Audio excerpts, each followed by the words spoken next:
Before we begin, drop a comment below with your country and what time it is right now where you're watching. Whether it's sunrise in Nairobi, midnight in New York, afternoon in Canada, or evening in France, I want to know. Don't just sit back. Tell me where in the world you are. Now let's dive into the story. The music was too loud for her liking. Polished jazz that seemed to have no soul. Martha sat quietly at a corner table, clutching her small purse with both hands as her son, Nathan, adjusted his tie. "Please, Mom," he whispered, leaning close, his smile stiff for the colleagues passing by. "Don't embarrass me tonight, okay?" The word stung more than he knew. Martha forced a nod, pretending she didn't feel the chill of humiliation that slipped into her chest. She had pressed her one good dress earlier that afternoon, the one with tiny fading flowers that reminded her of her late husband's favorite shirt. She thought it made her look presentable. Around her, everyone shimmered in sleek black and silver, talking about promotions, summer homes, and brand new Teslas. She felt like an old photograph in a digital frame. Out of place, outdated, unseen. Nathan was a senior manager now, something she had prayed for all her life.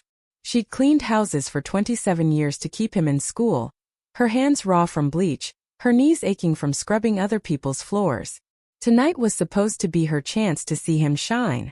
But his words had built an invisible wall between them. "Don't embarrass me." They echoed in her head like a cruel refrain. Martha smiled politely at the passing waiters, afraid to touch anything too expensive, too fragile. She tried to admire the chandelier above her, a sparkling waterfall of glass, but all she could think about was how long it must have taken to dust each piece. She could almost feel her old rag in her hand again. When Nathan's boss approached, a tall man with sharp eyes and a whiskey laugh, Martha straightened her shoulders. Maybe this was her chance to make her son proud.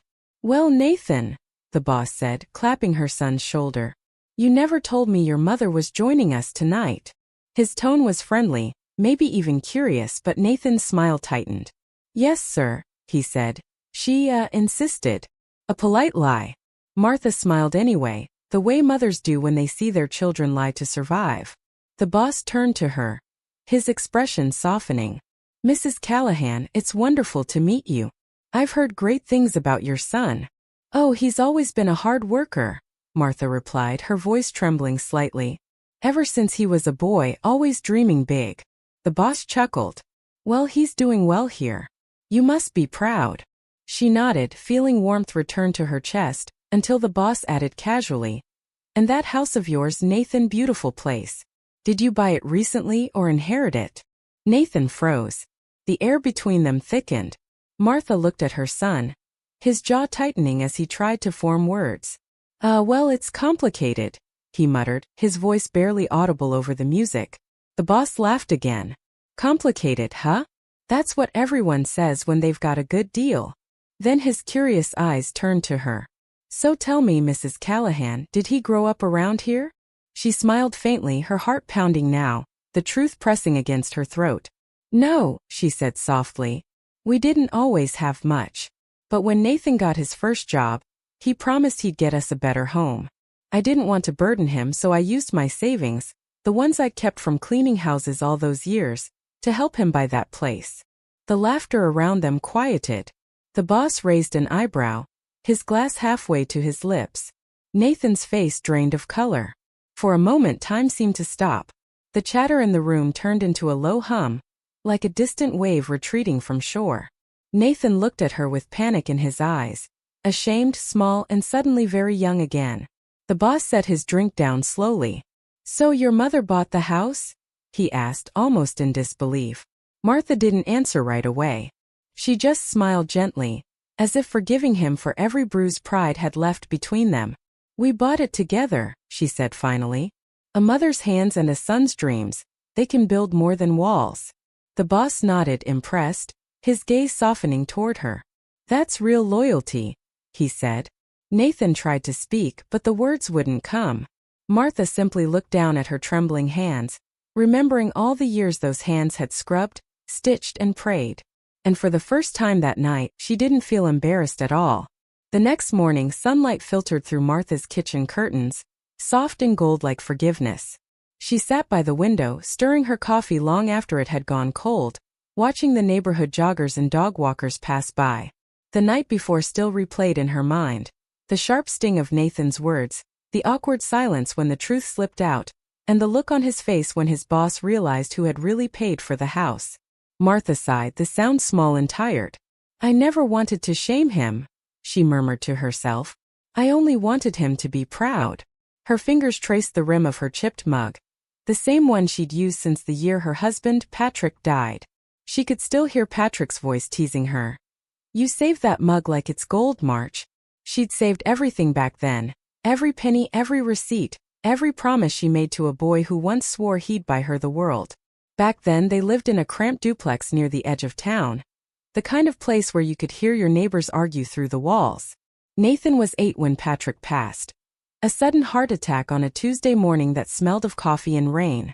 Martha remembered how quiet the world felt afterward, like sound itself had given up. Bills piled high on the counter. The rent notices came like clockwork, each one colder than the last. She'd never worked before. Patrick had always handled the money, but grief doesn't wait for courage. She found work as a housekeeper for a wealthy family on Birchwood Avenue. People who used crystal plates for sandwiches and threw away towels after one use. Martha cleaned their marble floors while listening to Nathan's laughter echo in her mind, reminding herself that every mop stroke was a step toward his future. One day, she'd whisper to herself, "He won't live like this." It wasn't easy. Some days, she'd come home so exhausted that she couldn't lift her arms. Her hands cracked from bleach, her knees swelled from bending, and sometimes she'd cry quietly in the bathroom so Nathan wouldn't see. But even then, she'd wake up before dawn to pack his lunch, 2 peanut butter sandwiches and an apple. "You eat well, Nate," she'd say, tucking the brown bag into his backpack. "You're gonna need that brain of yours." He'd roll his eyes, the way boys do when they think they already know the world. Still, he'd kiss her cheek before running out the door. Every report card he brought home felt like a medal she hadn't worn. Teachers said he was bright, ambitious, maybe even gifted. Martha believed them. She saw the same spark in his eyes that Patrick once had, the one that made her believe the world could be kind if you worked hard enough. She just didn't know how much that belief would cost her. When Nathan turned 16, he started working part-time at a grocery store. That was when things began to shift. He'd come home smelling like cardboard and ambition, talking about college, cars, and money. Martha was proud. But there was something new in his voice, a sharpness, a hunger that frightened her a little. "I don't want to end up like this," he'd said one night, motioning around their tiny kitchen. "I want better." Martha nodded, smiling through the ache. "You will, sweetheart. That's why I'm doing all this." He didn't answer. Instead, he stared at his hands, young, strong, unscarred. And she realized he had no idea what all this truly meant. She never told him about the nights she went without dinner so he could have enough for lunch, or how she once walked 6 miles to save on bus fare. A mother's love is like wallpaper. People only notice it when it starts to peel. Years passed in a blur of birthdays, bills, and quiet victories. Nathan got into college on scholarship, graduated with honors, and landed a job that paid more than she'd ever dreamed of earning. When he bought the house, the one she'd helped fund with decades of savings, he'd hugged her and said, "You're moving in with me, Mom. You deserve it." It was the proudest day of her life. But somewhere between the housewarming party and last night's gala, pride had turned to distance. He began dressing sharper, speaking softer, and smiling less when she called his name. He'd leave her at home during work events saying, "You wouldn't enjoy it, Mom. It's boring." But she knew better. It wasn't boredom he feared. It was the reminder of where he came from. As Martha sat at her kitchen table now, watching the morning light dance across the countertop, she whispered a silent vow. "If he's ashamed of my hands," she said softly, "then he's forgotten what they've built." Martha could still remember the first time she saw the house on Birchwood Lane. It was spring, the kind that made even tired hearts believe in second chances. The air smelled of lilac and cut grass, and for a moment the world didn't feel so heavy. She'd passed that street countless times while cleaning the Andersons' mansion nearby, but that morning she'd stopped. The for sale sign stood proudly in front of a white 2-story home with blue shutters and a porch that begged for rocking chairs.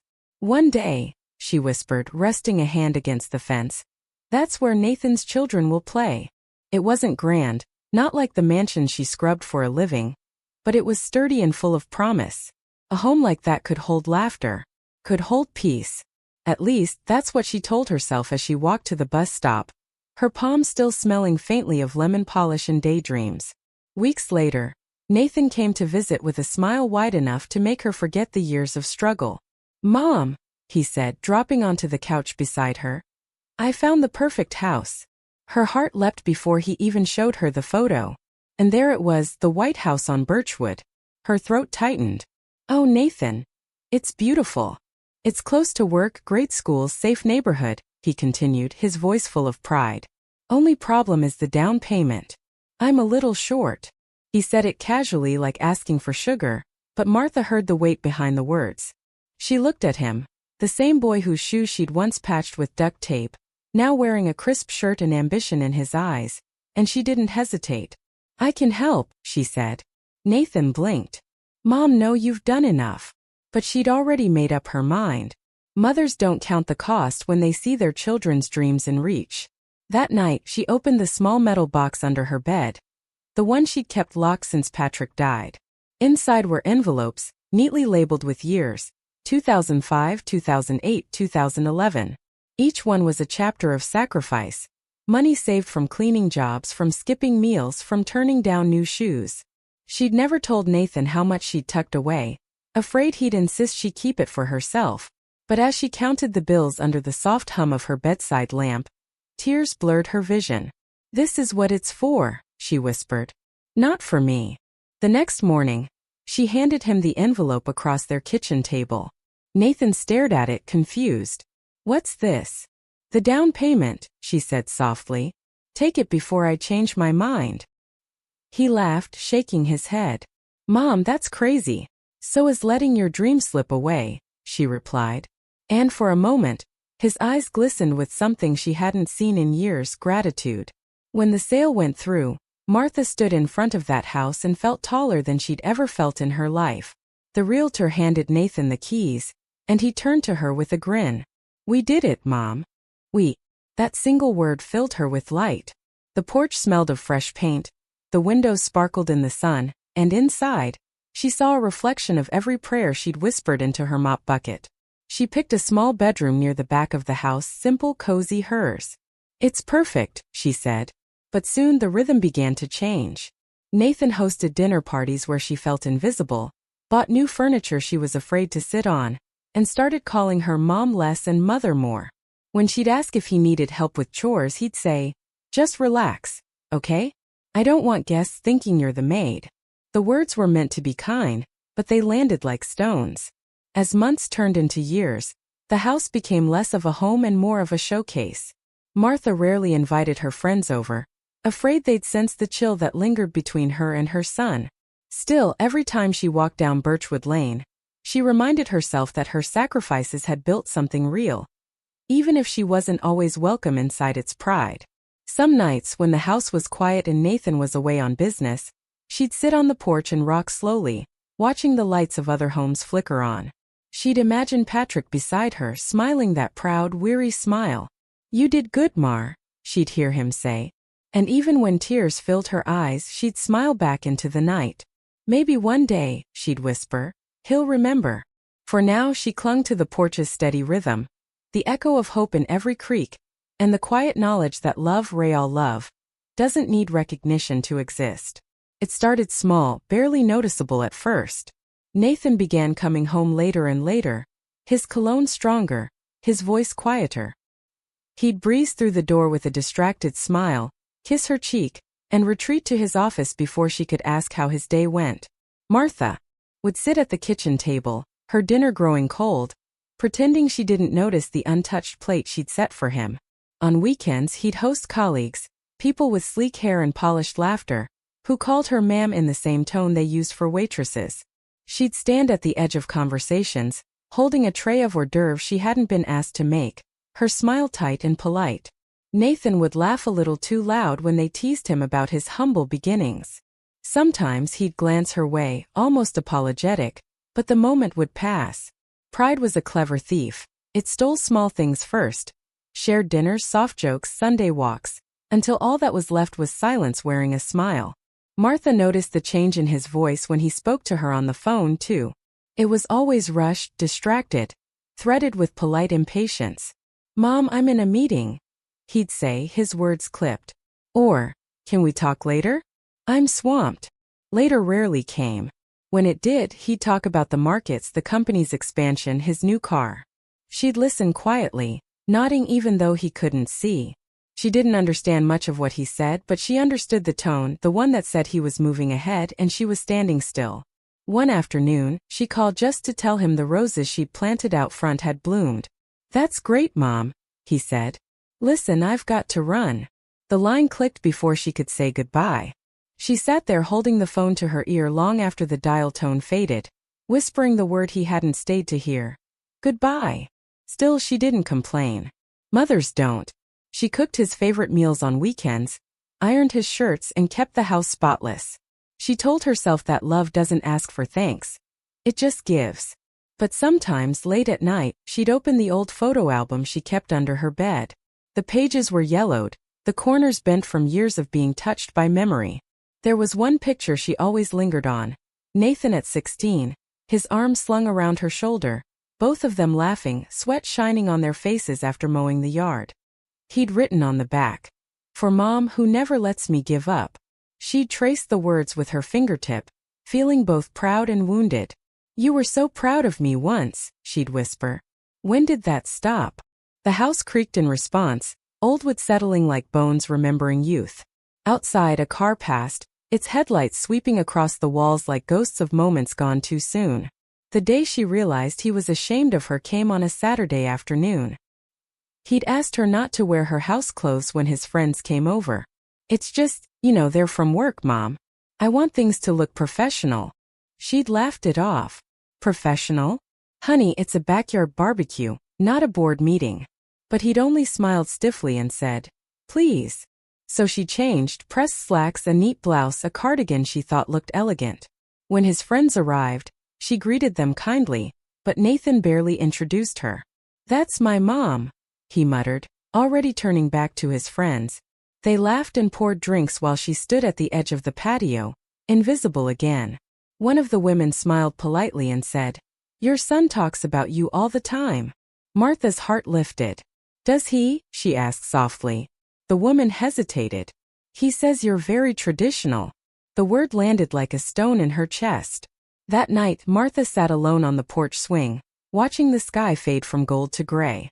The laughter from inside drifted through the open window, bright, effortless, young. She rocked slowly, her hands folded in her lap, eyes on the darkening street. She thought about all the time she'd stayed quiet so Nathan could feel proud. All the time she'd made herself smaller to fit into his new world. The stars began to appear, one by one, as if reminding her that light still existed even in silence. She took a deep breath, the air cool and sharp in her lungs. "You can't shame a woman who's walked through worse," she murmured. It was something her own mother used to say. For the first time in years, she said it not as comfort but as truth. Inside, she heard Nathan's laughter again, high, rehearsed, detached. She closed her eyes and whispered to the night, "He's forgotten who taught him how to stand tall." The invitation arrived on a Tuesday morning, tucked neatly between grocery ads and bills.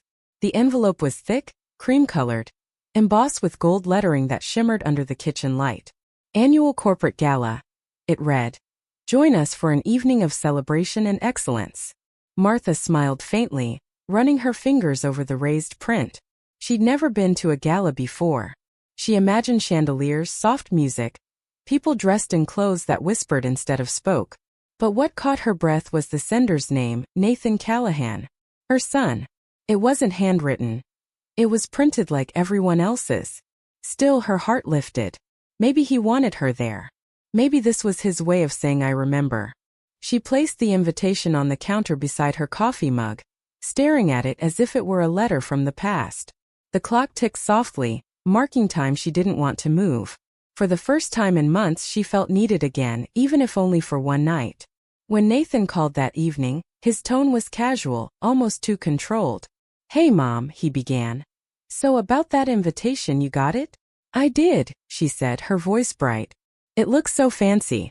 I'll need to find something nice to wear." There was a pause. "Right," he said slowly. "About that. Mom, it's kind of a big event. My boss will be there and some investors too. Just try to keep things simple, okay? Nothing too loud. Martha smiled through the silence. Simple, she echoed. Nathan, I only own simple. He chuckled softly, a little awkwardly. Yeah, I know, well, you know how these things are. Everyone's kind of formal. She nodded, though he couldn't see. I'll be on my best behavior, she said. You don't need to worry. But after he hung up, she sat there staring at the phone, hearing a quieter message beneath his words. Don't embarrass me.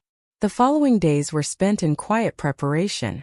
Martha visited a second-hand boutique downtown, where the clothes smelled faintly of lavender and memory. She found a soft, cream-colored dress with tiny embroidered flowers near the hem. It fit her snugly but kindly, forgiving in all the right places.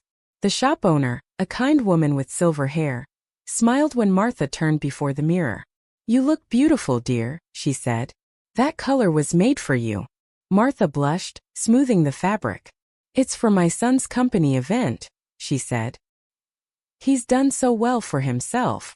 The woman nodded knowingly. Sons have a way of forgetting who taught them how to dream.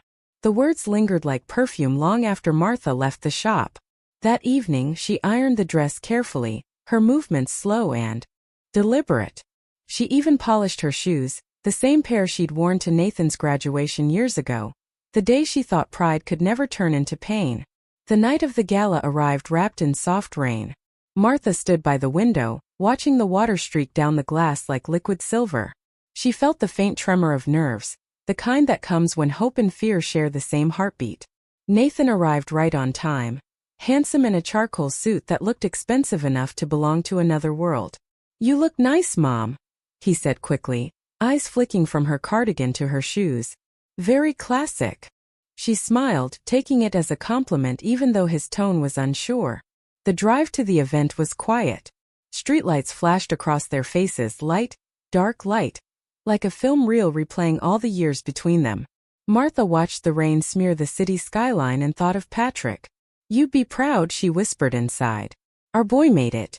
Nathan checked his reflection in the rearview mirror, adjusting his tie. Just stick with me, okay? He said. And remember, less is more. Martha nodded slowly. Of course, sweetheart, she whispered, though her heart felt heavier than her words. The gala hall was breathtaking. Crystal chandeliers dripping with light, golden tables set with glass that caught every flicker of flame. The air hummed with laughter and money. Martha walked in beside her son, clutching her small purse, her senses flooded by perfume, champagne, and the sound of polished shoes on marble. Eyes turned toward them, polite smiles forming, then fading as quickly as they came. She didn't belong here and everyone seemed to know it. Nathan greeted his colleagues with charm, shaking hands, laughing in practiced rhythms. When he introduced her, his voice softened, as if unsure how to place her among these people. This is my mom, he said. Some nodded politely. Others didn't hear. Martha smiled anyway. She stood there, steady and quiet, the scent of lemon polish still faint on her skin, a remnant of the life she'd lived so he could have this one. She didn't yet know that before the night ended, that same room would fall silent because of her. The music swelled from a hidden corner of the hall. Soft jazz threaded through the hum of conversations and clinking glasses. Martha stood near a table of hors d'oeuvres, holding a glass of water because she didn't trust herself with the champagne. Her reflection glimmered faintly in the polished silver tray beside her. Gray hair neatly pinned, cardigan buttoned high, shoulders slightly hunched as though protecting something fragile inside. Nathan had drifted away minutes ago, swallowed by a cluster of executives who laughed too loudly and too often. She watched him, her boy, the man she'd raised on hand-me-downs and second shifts, now standing among people who spoke the language of success. For a moment she smiled, proud and small at once. But then she saw the way he glanced back, quick, worried, making sure she wasn't too visible. It pierced her like a pin. She looked down, pretending to study the napkin in her hand. Around her the laughter continued, a current she could hear but not join. A woman in a glittering navy gown approached her. You must be Nathan's mother, she said with a smile that didn't quite reach her eyes. He talks about you often. Martha blinked, startled. Oh, does he? She asked softly. The woman hesitated, sipping her drink. Well, not often, maybe once or twice, she corrected, then added quickly. He's doing incredible work here. Everyone admires his dedication. Martha nodded, folding the napkin tighter. He always was dedicated, she said. Even as a boy, he'd stay up studying until midnight. The woman smiled politely before drifting away. Martha stood there a moment longer, the compliment turning to dust in her mouth. From across the room she heard someone whisper, "That's his mother?" followed by a quick hush. Her stomach tightened. She turned toward the buffet, pretending to be fascinated by the tiny shrimp skewers, but the whisper lingered like a stain she couldn't scrub away. Nathan returned, his face flushed from laughter and wine. "Mom, you doing okay?" he asked. "You look kind of out of place over here." She smiled gently. "Just admiring the view," she said. "It's all so beautiful." He followed her gaze to the chandeliers. "Yeah, it's something," he muttered. Then leaning closer, his voice dropped. "Hey, could you maybe sit for a bit? Mr. Davenport, my boss, he's here, and I just don't want to make things awkward." Martha blinked. "Awkward?" He smiled too quickly. "You know how he is. He's particular about appearances."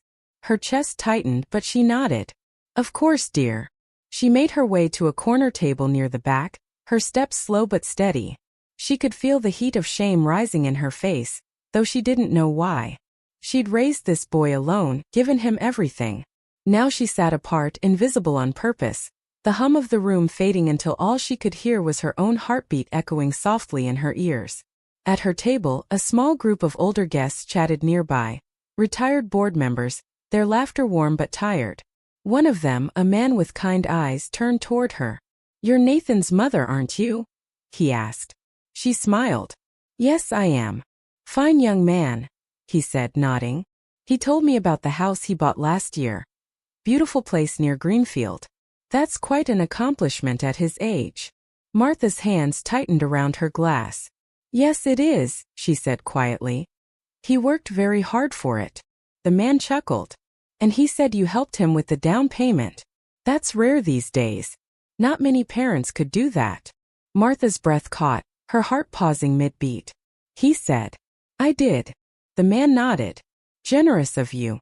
Before she could respond, Nathan's laughter floated across the room again, and the truth pressed against her like a bruise. He hadn't told them she'd bought that house outright, the one she'd spent her life saving for, the one he'd asked to borrow until he could repay her. He'd taken her sacrifice and turned it into a story of his own success. For a long moment Martha sat perfectly still, the sound of the band melting into a dull hum. The chandelier light shimmered in her water glass, scattering tiny fragments of gold across the table. She thought of the years she'd spent working late at the diner, folding tips into an envelope marked Nathan's future.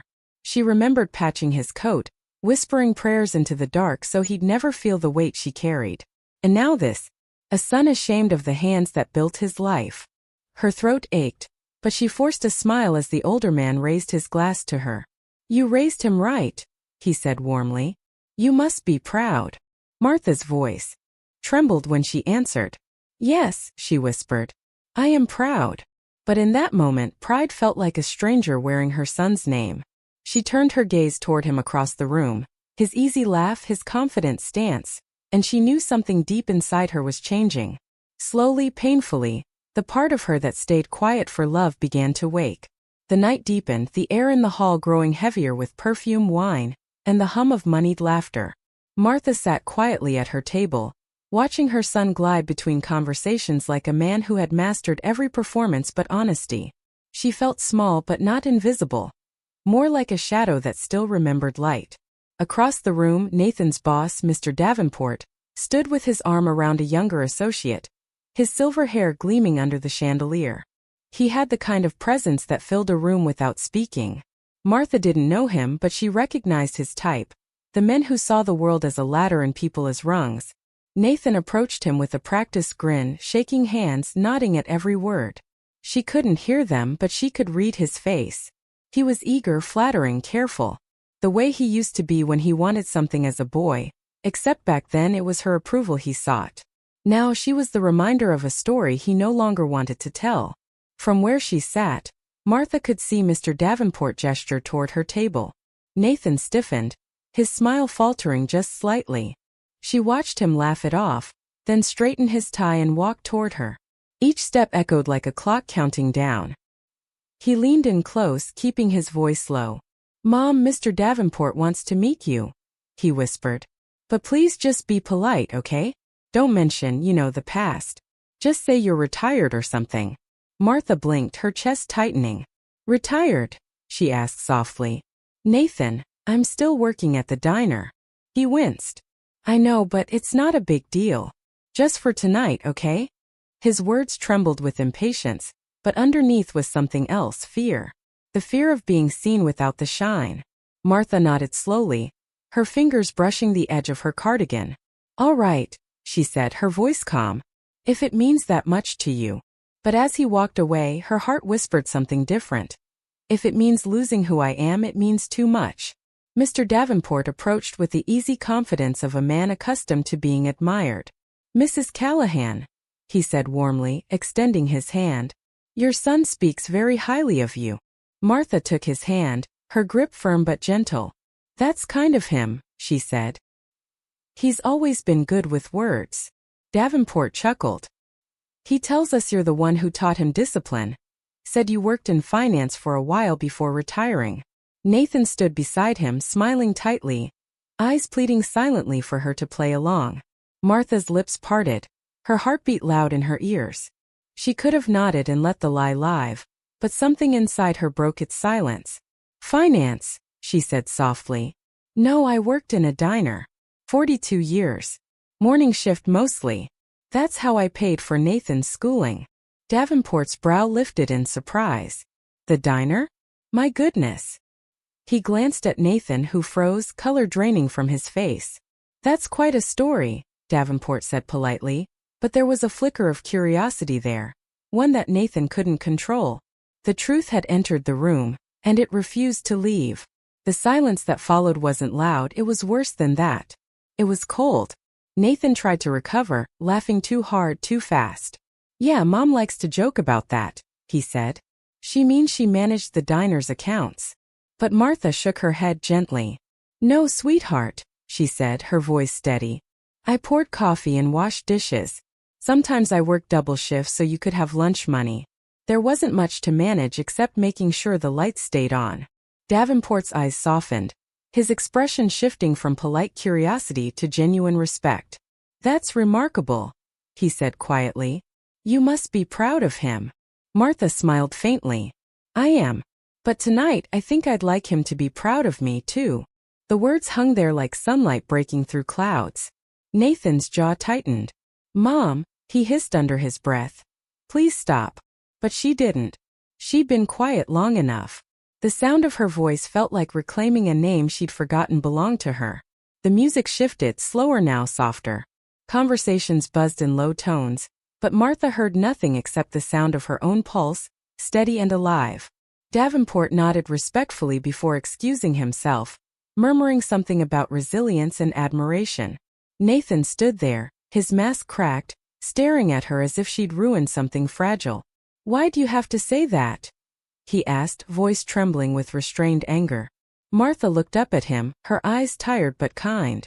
"Because it's the truth," she said. "And truth isn't something to be ashamed of, Nathan. It's something to stand on." He looked away, jaw tight, unable to meet her gaze. Around them, the gala carried on, the chandeliers gleaming like nothing had happened. But something had. The room hadn't changed, yet everything had shifted. Martha reached for her purse and stood slowly. "I think I'll head home now," she whispered. "You stay. You have a reputation to keep." Then she turned toward the door, walking tall, every step a quiet act of freedom. The night air bit at her cheeks as she stepped outside. The laughter from the gala hall faded behind her, muffled by the heavy doors that swung shut with a soft sigh. The valet hurried toward her, asking if she needed a car, but she waved him off. "No, thank you, dear. I'll wait for my son."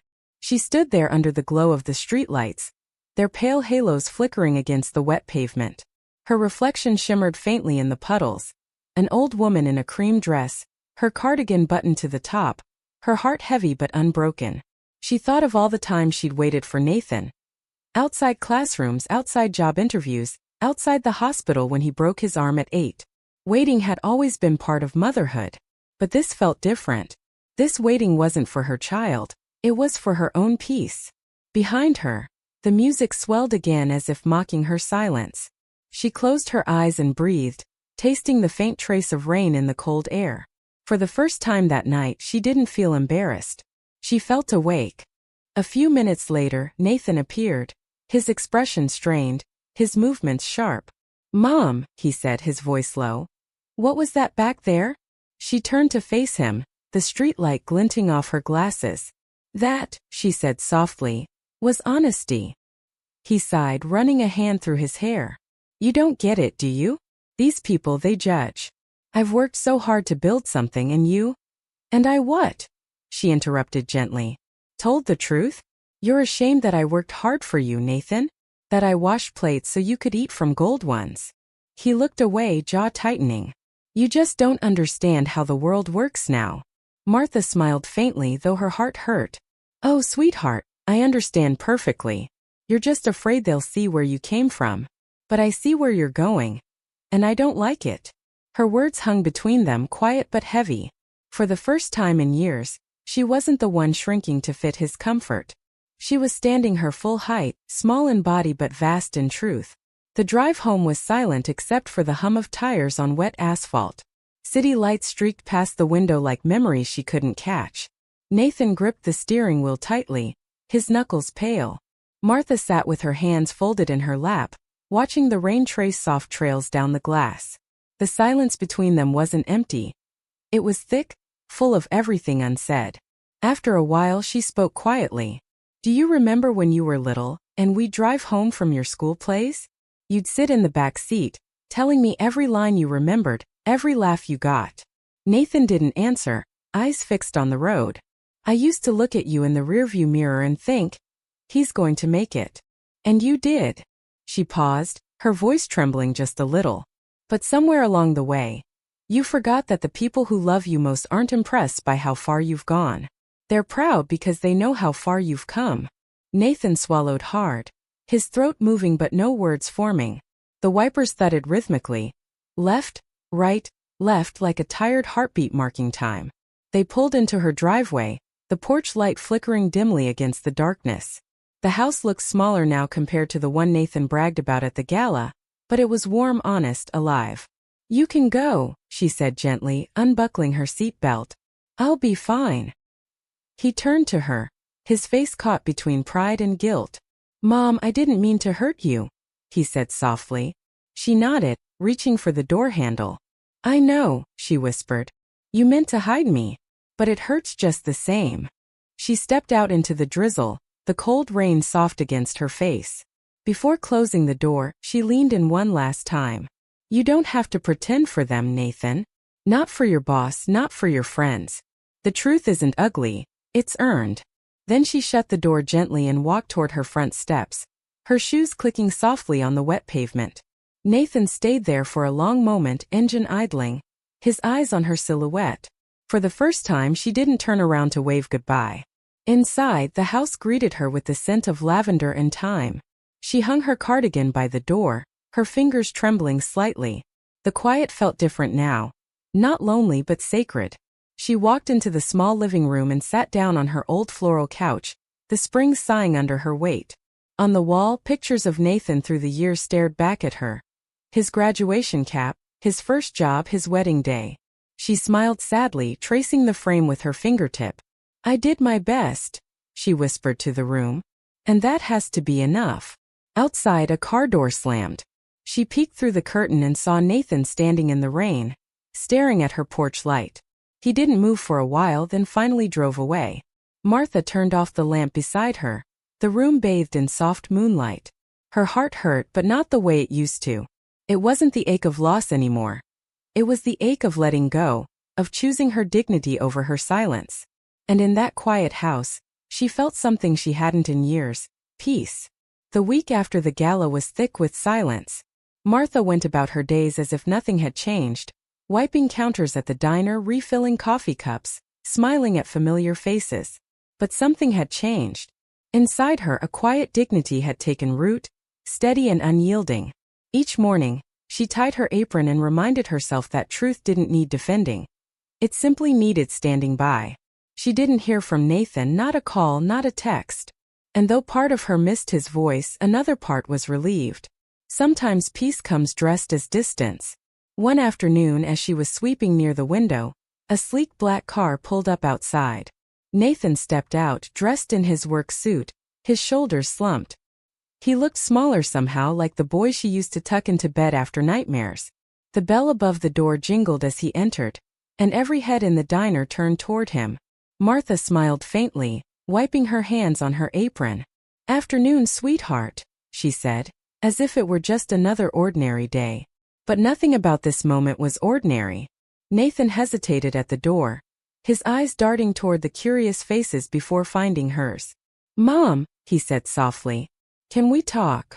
She nodded toward the back booth, the one by the window where the sunlight spilled like honey. They sat across from each other in the quiet hum of the diner, the smell of bacon and coffee wrapping around them. He looked nervous, his fingers drumming the table. "I came to apologize," he began, voice rough. "About the gala. About everything." Martha folded her hands, her face calm. "Go on," she said. "I should have never asked you to hide who you are," he continued. "I was embarrassed of the past, of not fitting in with the people I work with. I thought pretending would make me look stronger, but it just made me smaller." Martha tilted her head slightly. "It's hard to carry a lie, Nathan," she said softly. "It always costs more than it gives." He nodded, tears glinting in his eyes. "I realized that the hard way," he whispered. He leaned forward, lowering his voice. "Mr. Davenport called me into his office on Monday. He said he couldn't stop thinking about what you said that night. Said it reminded him of his own mother. She was a waitress, too." Martha blinked, her hands still. "He told me he respects honesty more than polish. And then, he offered me a promotion." Her brow lifted, but she said nothing. Nathan laughed, shaking his head. "Can you believe that?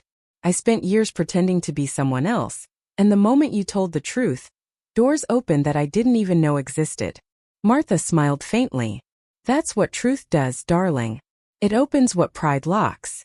He looked down, swallowing hard. "I don't deserve your forgiveness," he said. She reached across the table, her fingers brushing his knuckles. "Maybe not," she said gently. "But you still have my love. It's quieter now maybe, but it's still there." His eyes filled, the weight of years of shame and striving finally cracking open. In that tiny booth, surrounded by the smell of pancakes and old vinyl seats, something sacred was mending. They sat in silence for a moment, the kind that doesn't ask to be filled. Then Nathan spoke again, his voice small. "Mom, about the house." Martha looked at him, her expression unreadable. "You told your boss you bought it," she said. "But we both know that's not true." He nodded, shame flooding his face. "I know. I'm sorry. I wanted to impress him. I wanted to feel like I'd made it." She sighed softly. "You have made it, Nathan. Just not in the way you think. A house doesn't make a man. His heart does." He looked at her, confusion flickering in his eyes. "I don't want the house," she continued. "It's yours now. I gave it to you because that's what mothers do, they give even when it hurts. But don't let it become a monument to your pride. Let it be a reminder of where love built your foundation." He lowered his head, tears falling silently onto the table. "I don't know how to fix all this," he whispered. Martha smiled gently. "You already started by showing up." The doorbell jingled again as a few customers entered, breaking the stillness. Nathan wiped his eyes, trying to regain composure. "Mom," he said softly, "Mr. Davenport asked if he could meet you again, properly this time. He said he wants to hear your story." Martha chuckled softly, shaking her head. "My story's nothing special, dear." "It is," Nathan said firmly. "It's everything." She smiled, her eyes glistening. "Maybe one day I'll tell it." He stood, slipping a few bills onto the counter even though she never charged him. "I love you, Mom," he said quietly. "I know," she replied, her voice gentle but strong. "Now go on. Make me proud, but this time don't forget who you came from." He nodded, then walked toward the door. The sunlight caught his face, softening the lines of guilt that had weighed him down. As the door closed behind him, Martha turned back to her customers, her step steady. The hum of the diner filled the air again, ordinary and holy. And though she'd spent her life in quiet corners, tonight she knew.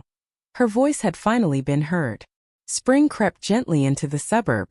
Dogwoods bloomed along the sidewalks, and Martha's porch smelled of fresh rain and mint tea. Months had passed since the night of the gala. Yet the memory still shimmered like a reflection on water, soft, distant but never gone. Life moved at its own rhythm again. The diner's bell jingled, neighbors waved, and the world carried on. But inside Martha, something permanent had shifted. She no longer shrank when people asked about her work. She stood taller, spoke slower, smiled wider. Every wrinkle on her face felt like punctuation in a story finally allowed to be read aloud. Sometimes customers would ask, "You're Nathan Callahan's mother, right? The young man who just got promoted?" And she'd nod, pouring coffee with pride that no longer needed hiding. "That's my boy," she'd say. But what she didn't add, what she saved quietly for herself, was the truth that made her chest swell. "And I taught him what it means to start again." Nathan visited more often now. He'd bring flowers from the weekend market or fix the squeaky porch step that had annoyed her for years. He no longer came wearing his tailored mask of confidence. He came as himself, jeans, sneakers, laughter that didn't sound rehearsed. One evening he sat on her porch, elbows on his knees, watching the sun dip low behind the houses. "You know," he said, "Mr. Davenport told me something after I got that promotion. He said, 'A man who hides his roots will spend his life afraid of rain.'" Martha smiled, rocking gently in her chair. "He's right," she murmured. "Rain doesn't hurt trees, it helps them grow." Nathan looked at her, then eyes soft. "I've been thinking of starting a community scholarship," he said, "for kids whose parents work hourly jobs like you did. I want to name it after you." The words hit her like sunlight breaking through clouds. She chuckled, blinking fast.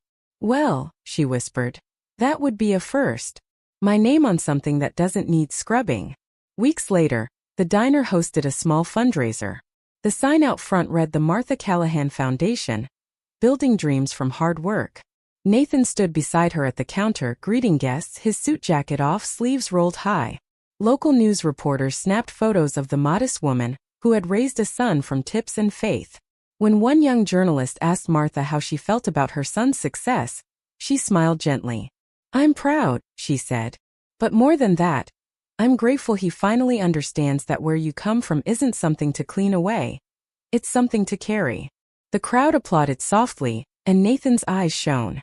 For once, he didn't look upward at the chandeliers of other people's approval. He looked sideways toward his mother, and saw the foundation beneath his life. When the event ended, he slipped his arm around her shoulders, and she leaned against him, small but unbreakable. In the reflection of the diner's window, they looked almost the same height. That night, after everyone left, Martha stayed behind to wipe the tables. The air was still, the floor gleaming beneath the old neon sign outside. She caught her reflection in the window, older, slower but content. She thought about the years she'd spent thinking silence was love. Now she knew better. Love wasn't silence. It was truth spoken gently, even when it trembled. She reached into her apron and pulled out the old invitation from the gala, the one she'd kept folded in her pocket all this time. The gold letters had faded, but she smiled anyway. "Funny thing," she whispered. "You tried to teach me not to embarrass you. But in the end, I taught you not to be ashamed." She placed the invitation under the sugar jar. A relic of the night she stopped apologizing for existing. The hum of the refrigerator filled the quiet like a lullaby. Later, she stepped outside, locking the diner door behind her. The sky was painted with stars, and the air smelled faintly of honeysuckle. Across town, lights glowed from Nathan's house, the same one her hands had helped build, now filled with gratitude instead of pride. She breathed in deeply, feeling both the weight and lightness of everything she'd lived. "Before we begin," she whispered softly to the night, borrowing her own phrase, "tell me where you are in the world."